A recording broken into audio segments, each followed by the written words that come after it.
নামাজ শেষ করার পরে একবার বলতে হয় আল্লাহু আকবার, তারপর 3 বার বলতে হয় আস্তাগফিরুল্লাহ আস্তাগফিরুল্লাহ আস্তাগফিরুল্লাহ। একবার বলতে হয় আল্লাহুম্মা আনতাস সালাম ওয়া মিনকাস সালাম তাবারাকতা ইয়া যাল জালালি ওয়াল ইকরাম। আরো বলতে হয় আল্লাহুম্মা আইন্নি আলা যিকরিকা ওয়া শুকরিকা ওয়া হুসনি ইবাদাতিকা। এগুলো পড়তে হবে না? গুরুত্বপূর্ণ সুন্নত। যখন সুন্নতের উপর আমল না করব তখন তো সারা জীবনের সুন্নত প্রতিষ্ঠা হবে না। তারপরে একবার আয়াতুল কুরসি পড়তে হয়।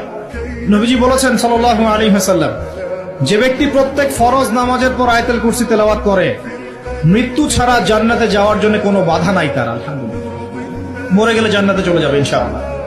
এরপরে আরো আছে আল্লাহুম্মা লা মানিআ লিমা আ'তাইত ওয়া লা মু'তিয়া লিমা মানা'ত ওয়া লা ইয়ানফা'ু যাল জাদ্দি মিনকাল জাদ। আরো অনেক দোয়া কালাম আছে।